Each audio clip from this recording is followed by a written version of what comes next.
আল্লাহর রাসূল হুজুর সাল্লাল্লাহু আলাইহি ওয়াসাল্লাম বলেন, যখন কোনো কওম, কোনো গোত্র, কোনো জাতি তারা একত্রিত হয়ে আল্লাহ রাব্বুল আলামিনের কোরআন হাদিসের কথা শ্রবণ করে, জিকির আজকারের মাহফিলের মধ্যে বসে, আল্লাহ তাবারাকা ওয়া তাআলা বলেন ওই সমস্ত ব্যক্তিদেরকে ফেরেশতারা চতুর্দিকে বেষ্টন করে রাখেন। আল্লাহ রাব্বুল আলামিন রহমতের ফেরেশতা দ্বারা তাদেরকে বেষ্টন করে রাখেন এবং আল্লাহ তাবারাকা ওয়া তাআলা সাকিনা নামক বস্তু দ্বারা তাদের আত্মার প্রশান্তি লাভ করায় দেন। তো আলহামদুলিল্লাহ, এখনো যারা আমরা বাহিরে সময় নষ্ট করতেছি, আমরা মাহফিলের সৌন্দর্য রক্ষার্থে আমরা মাহফিলের সামিয়ানার নিচে বসে যাই। আজকের যে মাহফিল, আমরা সকলেই অবগত আছি যে কবরস্থানের উন্নয়ন প্রকল্পে আজকের মাহফিল। তো আসলেই সকলকেই দুনিয়া ছেড়ে চলে যেতে হবে। আল্লাহর রাসূল হুজুর সাল্লাল্লাহু আলাইহি ওয়াসাল্লাম ইউতি বিজাহান্নামা ইয়াউমাইযিল লাহা ৭০,০০০ জিমামিন মা কুল্লু জিমামিন ৭০,০০০ মালাকিন ইয়াজরি বিহা আও কামা ক্বালা আলাইহিস সালাতু ওয়াস সালাম। আল্লাহর রাসূল হুজুর সাল্লাল্লাহু আলাইহি ওয়াসাল্লাম বলেন, কিয়ামতের ময়দানে যেই দিন সমস্ত বান্দাদেরকে হাশরের ময়দানে উপস্থিত করা হবে, সেই দিন আল্লাহ রাব্বুল আলামিনের দরবারে জাহান্নাম আল্লাহ তাবারাকা ওয়া তাআলাকে বলবে, আয় রাব্বুল আলামিন, আয় বারি তাআলা, তুমি জাহান্নামকে সৃষ্টি করেছ, আমাকে কি খাবার দিবে না? আমার খাদ্য কোথায়? আমাকে খাবার দাও। আল্লাহ রাব্বুল আলামিন ফেরেশতাদিওকে বলবে, হে ফেরেশতারা, আমার ওই সমস্ত নাফরমান বান্দারা যারা দুনিয়াতে যাওয়ার পরে আমার কোরআনের কারিমের তেলাওয়াতকে ভুলে গিয়েছে, আমার নামাজকে ভুলে গিয়েছে, জিকির আসকারকে ভুলে গিয়েছে, তাসবিহ তাহলিলকে ভুলে গিয়েছে, সৎ কাজ করাকে ভুলে গিয়েছে, ওই সমস্ত বান্দারা দুনিয়ার রং তামাশায় পড়ে, দুনিয়ার চাকচিক্যে পড়ে তারা কোন জাহান্নামকে কামাই করেছে, একটু ওই জাহান্নামকে তাদের সামনে উপস্থাপন কর। আল্লাহ রাব্বুল আলামিন ফেরেশতাদিগকে বলবেন, আল্লাহ তাবারাকা ওয়া তাআলা হাদিসের মধ্যে বলেন, ইউতি বিজাহান্নামা ইয়াউমাইযিল লাহা ৭০,০০০ জিমামিন মা কুল্লু জিমামিন ৭০,০০০ মালাকিন ইয়াজরি বিহা। আল্লাহর রাসূল বলেন, আল্লাহ তাবারাকা ওয়া তাআলা জাহান্নামকে হাশরের ময়দানের দিকে নিয়ে যাবেন। যেই জাহান্নাম হাশরের ময়দানের দিকে অগ্রসর হবেন, আল্লাহ তাআলা ফেরেশতাদেরকে সতর্ক করে দিবেন, হে ফেরেশতারা, ৭০,০০০ জিমামিন, হে ফেরেশতারা, জাহান্নামের গর্দানের মধ্যে ৭০,০০০ শিকল লাগায় দাও। কতগুলো শিকল লাগানোর কথা বলবেন? ৭০,০০০ জিমামিন। ৭০ শব্দের অর্থ ৭০, আলফুন শব্দের অর্থ হাজার, আর জিমামিন শব্দের অর্থ শিকল। আল্লাহ তাবারাকা ওয়া তাআলা ওই জাহান্নামের গর্দানের মধ্যে ৭০,০০০ শিকল লাগানোর জন্য আল্লাহ তাআলা বলে দিবেন। শুধু তাই নয়, হাদিসের বাকির অংশের মধ্যে বলতেছেন, ওয়া ৭০,০০০ মালাকিন ইয়াজরি বিহা। আল্লাহ রাব্বুল আলামিন ফেরেশতাদেরকে বলবে, ও ফেরেশতারা, প্রত্যেকটা শিকলের মধ্যে, প্রত্যেকটা জিঞ্জিরের মধ্যে ৭০,০০০ করে তোমরা ফেরেশতা ওই জাহান্নামকে পিছনের দিকে টেনে ধরে থাকবে। প্রত্যেকটা শিকলের মধ্যে ৭০,০০০ করে ফেরেশতা ওই জাহান্নামকে টেনে ধরে থাকবে এবং জাহান্নামের গর্দানের মধ্যে ৭০,০০০ শিকল পরানো থাকবে। কিতাবের মধ্যে লিখছে যে এক একটা ফেরেশতা তাদের শারীরিক গঠন হবে এক কাঁধ থেকে অপর কাঁধ ৫০ বছরের রাস্তা। আল্লাহু আকবার।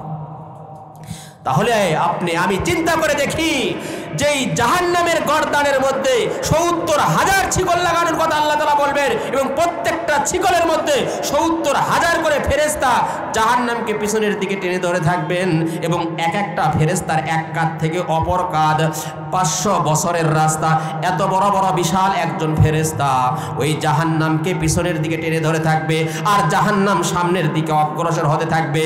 যেই সমস্ত বান্দারা দুনিয়ার মধ্যে আসার পরে আল্লাহর হুকুমকে ভুলে গিয়েছে, রসুলের তরিকাকে ভুলে গিয়েছে, দুনিয়ার রং তামাশায় পড়ে, দুনিয়ার চাকচিক্যে পড়ে তারা ওই জাহান্নামকে কামাই করেছে, ওই জাহান্নাম যখন ওই সমস্ত নাফরমান বান্দাদেরকে দেখবে আর সামনের দিকে এমন ভাবে অগ্রসর হবে, পিছনের দিকে ফেরেশতাদের বাধা পেয়ে কিতাবের মধ্যে রাখে জাহান্নাম এমন ভাবে সামনের দিকে লাফাইতে লাফাইতে অগ্রসর হবে আর পিছনের দিকে ফেরেশতাদের বাধা পেয়ে জাহান্নাম কিয়ামতের ময়দানে এমন ভাবে গুরিম গুরিম করে ডাক ছাড়বে, কিয়ামতের ময়দান যেন থর থর থর থর করে কাঁপতে থাকবে।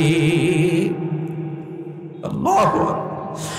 ৭০,০০০ ফেরেশতা জাহান্নামের গলার মধ্যে শিকল ধরে থাকবে আর এই ফেরেশতাদের বাধা পেয়ে জাহান্নাম যখন হুঙ্কার মারবে, চিৎকার মারবে, তো জাহান্নামের এই গর্জনের কারণে কিয়ামতের ময়দান থরথর করে কাঁপতে থাকবে। সমস্ত নবীরা পর্যন্ত ইয়া নাফসি ইয়া নাফসি ইয়া নাফসি বলবে, হায় আজকে আবার কি অবস্থা হবে, হায় আজকে আমার কি অবস্থা হবে। শুধু আকায়ে নামদার জনাবে মুহাম্মদুর রাসূলুল্লাহ আমাদের নবী সাল্লাল্লাহু আলাইহি ওয়াসাল্লাম আরশের ছায়ায় সিজদায় পড়ে উম্মতের জন্য কান্নায় বিকুল হয়ে যাবে। ইয়া রাব্বি হাবলি উম্মতি, ইয়া রাব্বি হাবলি উম্মতি, হায় আজকে আমার এতিম উম্মতের কি অবস্থা হবে, যেইভাবে জাহান্নাম সামনের দিকে অগ্রসর হইতেছে আজকে আমার এতিম উম্মতের কি অবস্থা হবে। জাহান্নাম সামনের দিকে অগ্রসর হইতেছে আর ফেরেশতারা পিছনের দিকে বাধা পেয়ে যখন জাহান্নাম উত্তপ্ত হয়ে যখন হুঙ্কার ছাড়বে, কিয়ামতের ময়দান থরথর করে কাঁপতে থাকবে, সমস্ত নবীরা বেহুশ হয়ে যাবে, উম্মতের কোনো খেয়াল থাকবে না। শুধু আমাদের নবী জনাবে মুহাম্মদুর রাসূলুল্লাহ সাল্লাল্লাহু আলাইহি ওয়াসাল্লাম এই সময়ও তার উম্মতকে ভুলবে না, তিনি উম্মতের জন্য বেকুল হয়ে আরশের ছায়ায় সিজদায় পড়ে ইয়া রাব্বি হাবলি উম্মতি, ইয়া রাব্বি হাবলি উম্মতি, হায় আজকে আমার এতিম উম্মত কোথায়, আমার এতিম উম্মতেরা কোথায়। আল্লাহ রাব্বুল আলামিন আরশে আজিম থেকে জিবরাইল আমিনকে বলবে, হে জিবরাইল যাও যাও যাও, আমার হাবিবের কান্না, আমার হাবিবের চোখের পানি আমি রব্বুল আলামিন আমার সহ্য হইতেছে না, আমি বরদাস্ত করব না, আমার হাবিবকে মাথা উঠাতে বলো, কান্না বন্ধ করতে বলো। আল্লাহর রাসূলের নিকটে জিবরাইল আমিন এসে বলবে, ইয়া আল্লাহর রাসূল, আল্লাহ তাবারাকা ওয়া তাআলা ঘোষণা দিয়েছে আপনার কান্না বন্ধ করেন, আল্লাহ তাবারাকা ওয়া তাআলা আপনার কান্না সহ্য করতে পারতেছেন না। আল্লাহর রাসূল হুজুর সাল্লাল্লাহু আলাইহি ওয়াসাল্লাম জিবরাইল আমিনকে বলবে, হে জিবরাইল, আমার উম্মতেরা আজকে কোথায়, আমার উম্মতেরা জাহান্নাম যেইভাবে সামনের দিকে অগ্রসর হইতেছে, আমার ওই সমস্ত ইমানদার উম্মতেরা যারা দুনিয়াতে আল্লাহর রাসূলকে ভালোবেসেছে, আল্লাহকে ভালোবেসেছে, নামাজ পড়েছে, কোরআন তেলাওয়াত করেছে, ওই সমস্ত বান্দাদেরকে যদি একটা খেয়ে ফেলে দেয়, আমি রব্বুল আলামিনের ইজ্জতের কসম করে বলতেছি, আল্লাহ তাবারাকা ওয়া তাআলার জান্নাতে আমি প্রবেশ করব না। আল্লাহর রাসূল হুজুর সাল্লাল্লাহু আলাইহি সাল্লাম যখন জিবরাইল আমিনকে বলবেন, জিবরাইল আমিন আল্লাহ তাবারাকা ওয়া তাআলাকে বলবেন, আয় রব্বুল আলামিন, আপনার হাবিব এই শর্ত দিয়েছে তার গুনাহগার উম্মতকে যদি জাহান্নাম খেয়ে ফেলে দেয়, আপনার জান্নাতের মধ্যে প্রিয় নবী জনাবে মুহাম্মদুর রাসূলুল্লাহ সাল্লাল্লাহু আলাইহি ওয়াসাল্লাম তিনি জান্নাতের মধ্যে প্রবেশ করবেন না। আল্লাহ রাব্বুল আলামিন কিতাবের মধ্যে লেখে, আল্লাহর রাসূল হুজুর সাল্লাল্লাহু আলাইহি ওয়াসাল্লাম এমন ভাবে বেকুল হয়ে যাবেন, যেই রকম ভাবে কিতাবের মধ্যে লেখছে একটা ছাওয়ালা মুরগি বাচ্চা যখন চিলে ছো দিয়ে ছো মেরে একটা বাচ্চা নিয়ে যায়, মা মুরগিটা যেরকম ভাবে একবার চিলের পিছনে দৌড়ায় আর একবার বাচ্চার দিকে দৌড়ায়, আল্লাহর রাসূল হুজুর সাল্লাল্লাহু আলাইহি ওয়াসাল্লাম তিনি একবার তার গুনাহগার উম্মতের দিকে দৌড়বেন আর একবার জাহান্নামের দিকে দৌড়বেন, ছুটাছুটি আরম্ভ করে দিবেন। আল্লাহ রাব্বুল আলামিন বেকুল হয়ে যাবেন। আল্লাহ তাবারাকা ওয়া তাআলা সঙ্গে সঙ্গে জিবরাইল আমিনের হাতে এক গ্লাস পানি দিয়ে বলবেন, যাও যাও যাও এই পানিটুকু আমার হাবিবের হাতের মধ্যে দাও, আমার হাবিব যেন এই পানিটুকু ওই জাহান্নামের গায়ে নিক্ষেপ করে দেয়। সুবহানাল্লাহ।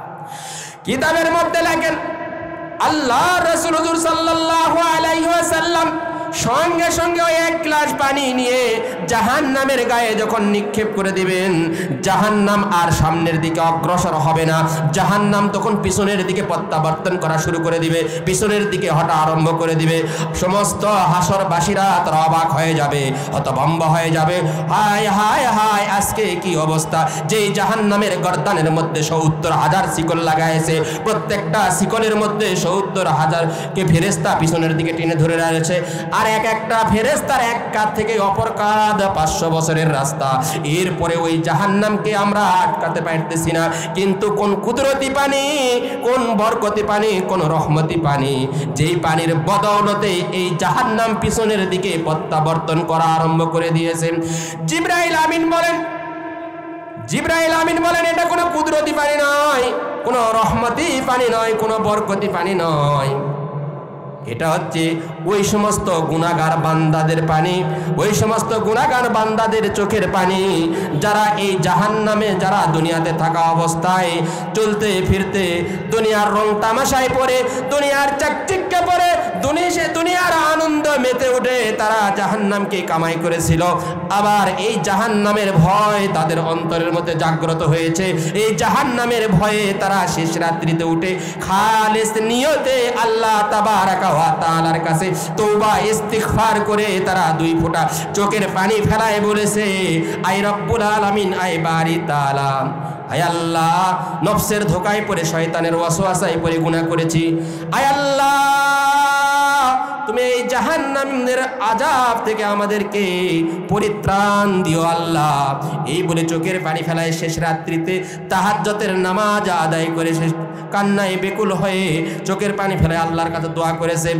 আল্লাহ রাব্বুল আলামিন ওই সমস্ত গুনাহগার বান্দাদের চোখের পানিকে সংরক্ষণ করে হেফাজত করে রেখেছিলেন। ওই ২ ফোঁটা চোখের পানি জাহান্নামের গায়ে নিক্ষেপ করার কারণে সেই জাহান্নাম পিছনের দিকে প্রত্যাবর্তন করা আরম্ভ করে দিয়েছেন। আল্লাহু আকবার। বান্দা যখন আসলেই যে বান্দা যখন খালেস নিয়তে তওবা করবে, ইস্তেগফার পাঠ করবে, বান্দা তওবার বিনিময়ে তার গুনাহ খাতা মাফ করে দেয়। বান্দার দোয়ার মাধ্যমে বান্দা আল্লাহ তাবারাকা ওয়া তাআলার মান মর্যাদা কি করে দেয়, বৃদ্ধি করে দেয়। আসলে যে আজকে যে মাহফিল করা হয়েছে, এই মাহফিলটি পার্শ্বে কবরস্থান, আমি কবর জিয়ারত করলাম। আসলে এই যে জিয়ারতের মাধ্যমে, দোয়ার মাধ্যমে যে কবরবাসীর কি ফায়দা, কিতাবের মধ্যে খুতুবাতে জুলফিকারের মধ্যে ৭ম খণ্ডের মধ্যে লিখছে কাসেম নানতুবি রহমাতুল্লাহ আলাইহি, আমরা অনেকেই নাম জানি, দারুল উলুম দেওবন্দ মাদ্রাসার প্রতিষ্ঠাতা কাসেম নানতুবি রহমাতুল্লাহ আলাইহি, তিনি লিখছেন কাসেম নানতুবি রহমাতুল্লাহ আলাইহি তিনি রশিদ আহমদ গঙ্গাহি রহমাতুল্লাহ আলাইহির খানকার মধ্যে গিয়েছেন। কোথায় গিয়েছেন?